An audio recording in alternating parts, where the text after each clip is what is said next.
देवशयनी एकादशी, जिसे हरिशयनी एकादशी या आषाढ़ी एकादशी के नाम से भी जाना जाता है, हिंदू धर्म में अत्यंत पवित्र और आध्यात्मिक दृष्टि से महत्वपूर्ण तिथि मानी जाती है।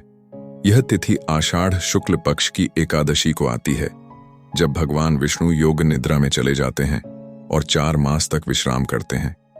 इस एकादशी के साथ ही चातुर्मास का आरंभ होता है, जो अगले 4 मासों तक चलता है: श्रावण, भाद्रपद, आश्विन और कार्तिक।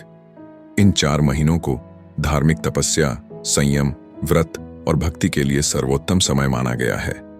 इस अवधि में शुभ विवाह, मुंडन, गृह प्रवेश जैसे मांगलिक कार्य वर्जित माने जाते हैं, क्योंकि यह समय आत्मचिंतन और आत्मविकास का काल माना गया है। जब कोई भक्त देवशयनी एकादशी का व्रत करता है, तो वह न केवल अपने इंद्रियों पर संयम रखता है, बल्कि अपने मन, वचन और कर्म से शुद्धता की ओर अग्रसर होता है। यह एकादशी शरीर की ही नहीं, मन की भी शुद्धि का अवसर बन जाती है। कहा जाता है कि इस दिन भगवान विष्णु क्षीर सागर में शेषनाग की शैया पर शयन करते हैं और आगामी 4 महीनों तक योग निद्रा में रहते हैं। इस शयन के समय ही संसार का संचालन देवी लक्ष्मी और अन्य देवताओं के माध्यम से होता है। यह विचार भी अत्यंत रहस्यमय है कि स्वयं पालनकर्ता भगवान जब निद्रा में चले जाते हैं, तो जीवन और मृत्यु, सृजन और प्रलय की प्रक्रिया कितनी सूक्ष्म होती है। यही कारण है कि चातुर्मास को आत्मनिरीक्षण का समय माना गया है, जब व्यक्ति को भीतर झांक कर अपनी कमजोरियों, इच्छाओं, क्रोध और मोह से मुक्ति पाने का प्रयास करना चाहिए। देवशयनी एकादशी का उल्लेख पुराणों में भी बड़े श्रद्धा के साथ हुआ है। स्कंद पुराण, पद्म पुराण और भविष्य पुराण में इसका विस्तृत वर्णन मिलता है, जहां भगवान श्री कृष्ण ने स्वयं युधिष्ठिर को इस एकादशी के व्रत का महत्व बताया। यह बताया गया है कि जो भक्त इस दिन उपवास करता है, व्रत करता है, भगवान विष्णु के नाम का जप करता है, भगवान विष्णु के नाम का जप करता है, वह समस्त पापों से मुक्त होकर मोक्ष को प्राप्त करता है। यह दिन केवल एक पर्व नहीं है, यह एक मानसिक और आत्मिक यात्रा की शुरुआत है। जैसे पृथ्वी पर वर्षा ऋतु की शुरुआत होती है, वैसे ही आत्मा में भी यह एक आध्यात्मिक वर्षा का काल होता है, जिसमें भक्ति की फुहारें, ज्ञान की गूंज और संयम की ठंडी हवा चारों ओर बहती है। इस व्रत को करते समय केवल आहार का त्याग नहीं किया जाता, बल्कि विचारों, व्यवहारों और भावनाओं की भी शुद्धता पर बल दिया जाता है। यह समय होता है जब व्यक्ति को अपने अहंकार, लोभ, कामना, ईर्ष्या जैसे दोषों का त्याग करना चाहिए। यह 4 महीने आत्मसंयम, ध्यान, साधना और सेवा में बिताए जाने चाहिए, जिससे जीवन के उद्देश्य को समझा जा सके। भगवान के शयन को प्रतीक के रूप में देखें तो यह मानवीय जीवन में भी एक आंतरिक यात्रा की ओर संकेत करता है, जहां बाहरी चंचलता को छोड़कर आत्मिक गहराई में प्रवेश करना होता है। देवशयनी एकादशी केवल उपवास का दिन नहीं है, बल्कि यह जीवन के उस द्वार की कुंजी है, जहां से शांति, संतुलन और साधना की राह खुलती है। इस दिन व्यक्ति को केवल भगवान को प्रसन्न करने के लिए नहीं, बल्कि स्वयं को परिवर्तित करने के लिए उपवास करना चाहिए। यदि केवल भूखा रहना ही व्रत होता, तो पशु पक्षी भी श्रेष्ठ व्रती कहलाते। लेकिन व्रत का अर्थ है व्रत धारण, यानी संकल्प करना, किसी गलत आदत, किसी विकार या किसी मोह से मुक्ति का संकल्प लेना। एक किसान का जीवन भी इसी प्रकार चातुर्मास से जुड़ा हुआ है। वर्षा ऋतु में जब बीज बोया जाता है, तो वह सीधे फल नहीं देता, 4 महीने की प्रक्रिया से गुजरता है। मिट्टी में गलता है, अंकुरित होता है, बढ़ता है और फिर फलता है। ठीक इसी प्रकार जब कोई व्यक्ति चातुर्मास में आत्मिक बीज बोता है, संयम, तपस्या, भक्ति और सेवा का, तो उसका फल उसे जीवन की शांति, आध्यात्मिक उन्नति और ईश्वरीय कृपा के रूप में प्राप्त होता है। यह समय भी एक बीज बोने जैसा ही है, केवल खेतों में नहीं, हृदय में।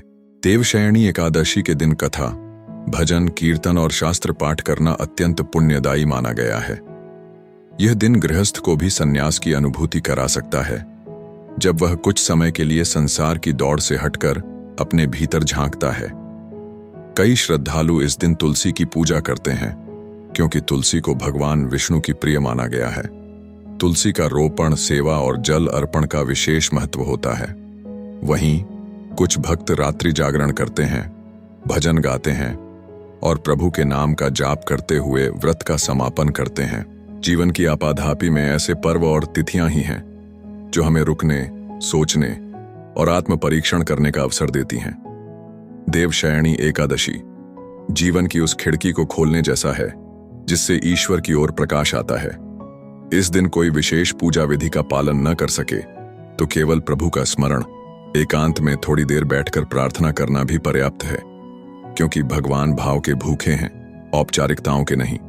उन्होंने स्वयं कहा है, पत्रम पुष्पम फलम तोयम यो में भक्त्या प्रयच्छति, अर्थात जो कोई श्रद्धा से मुझे पत्र, पुष्प, फल या जल भी अर्पण करता है, मैं उसे स्वीकार करता हूं। जब व्यक्ति इस एकादशी को केवल परंपरा या रीति के रूप में नहीं बल्कि आत्मिक जागरण के रूप में देखे, तभी इसका सच्चा फल प्राप्त होता है। यह समय होता है 4 महीनों तक स्वयं पर काम करने का, स्वयं को संवारने का और ईश्वर के करीब जाने का।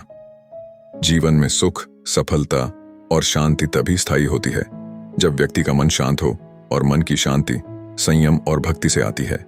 इसलिए यह एकादशी महज उपवास की तिथि नहीं बल्कि आत्मिक साधना का आरंभ है। चातुर्मास का पहला चरण है यह, जिसमें व्यक्ति अपने भीतर गहराई तक जाकर जीवन की सच्ची दिशा को तलाशने का प्रयास करता है। यह तिथि हमें याद दिलाती है कि जीवन केवल भोग का माध्यम नहीं, एक साधना है, तप है, यात्रा है, जो हमें भौतिकता से आध्यात्मिकता की ओर ले जाती है। इस एकादशी से शुरू होने वाले चातुर्मास में साधु संत एक ही स्थान पर निवास करते हैं, यात्राएं नहीं करते, क्योंकि यह समय केवल बाहरी भ्रमण का नहीं, आत्मा के भीतर यात्रा का होता है। हर व्यक्ति के लिए यह समय भक्ति, ध्यान, योग और सेवा का काल होता है। यह ऐसा समय है जब ईश्वर स्वयं निद्रा में होते हैं, और भक्तों के लिए यह अवसर होता है कि वे अपने कर्मों से, अपने जीवन से प्रभु को प्रसन्न करें। जब प्रभु निद्रा से जागेंगे, तब उनके स्वागत के लिए हम स्वयं को शुद्ध और तैयार पाएंगे। यही इस समय की सार्थकता है। इस प्रकार देवशयनी एकादशी हमें एक ऐसा मौन संदेश देती है जिसमें शोर नहीं होता पर अर्थ होता है। यह दिन हमें हमारी जड़ों से जोड़ता है, उस आध्यात्मिक ऊर्जा से भरता है जिसे हम भाग दौड़ में भूल चुके होते हैं। यह पर्व हमें रुककर सोचने का मौका देता है कि जीवन का उद्देश्य क्या है, केवल सांस लेना या सच में जीना। और जब यह समझ आ जाती है तो चातुर्मास केवल एक ऋतु नहीं रह जाती, वह एक संकल्प बन जाती है, भीतर की यात्रा का, आत्मा के उत्थान का और ईश्वर के साक्षात्कार का।